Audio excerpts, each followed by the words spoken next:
The true secret of happiness lies in the taking a genuine interest in all the details of daily life. William Morris, The Aims of Art. One late summer Sunday evening, as I was unloading the dishwasher, I felt overwhelmed by a familiar but surprising emotion. I was hit by an intense wave of homesickness. Homesick? Why? Perhaps the hint of some scent or the quality of the light had triggered a long-forgotten memory. Homesick? For what? I didn't know. Yet even though I stood in my own kitchen, with my family in the next room, where Jamie watched golf on television while Eliza and Eleanor played restaurant, suddenly I missed them terribly. I looked around me at the blue stove, the wooden knife rack, the broken toaster, the view from the window, all so familiar that usually I forgot to notice them. "May I offer you some dessert this evening?" I could hear Eleanor asking in her best waitress voice. "We have apple, blueberry, and pumpkin pie." I glanced into the next room where I could see the tops of the girls' heads.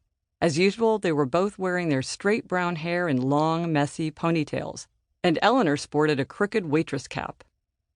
"Blueberry, thank you," Eliza answered primly. "What about me?" Jamie asked. "Isn't the waitress going to take my order?"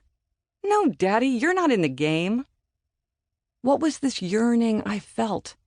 I was homesick, I realized, with a prospective nostalgia for now and here, when Jamie and I live with our 2 girls under our roof, with our own parents strong and busy, with 2 little nephews just learning to talk and play, everyone healthy despite a few long-standing nagging medical concerns, and no disaster looming except the woes of 6th grade. A line from the British literary giant Samuel Johnson floated through my mind. My life differs in practically every way from that of Dr. Johnson, the 18th century dictionary-writing eccentric genius. Yet whenever I read Johnson, I understand myself better. Johnson wrote, "To be happy at home is the ultimate result of all ambition, the end to which every enterprise and labor tends." That's true, I reflected, pausing for a moment to think before starting again, absent-mindedly, to put away the dishes. Johnson was right. Home was at the center of my life, for good and for ill. But what was home, anyway? What did I want from my home? Home is where I walk through the door without ringing the bell, where I take a handful of coins from the change bowl without asking, where I eat a tuna fish sandwich without misgivings about the ingredients, where I rifle through the mail. At the heart of this home is my family. Where my family is home. If I lived by myself, home would be the place peopled with reminders of everyone I loved. My home is a place of unconditional belonging, which is part of its pleasure, part of its pain. As Robert Frost wrote, home is something you somehow haven't to deserve.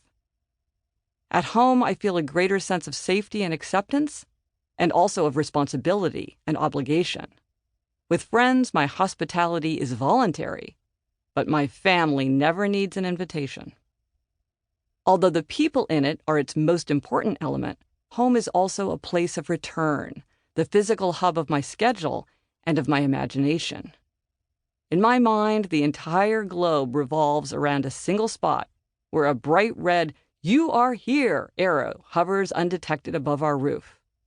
When Jamie and I moved from our old apartment just 10 blocks south to where we live now, I remember how all of New York City seemed to wobble and reorient itself just slightly to put us back at the very center.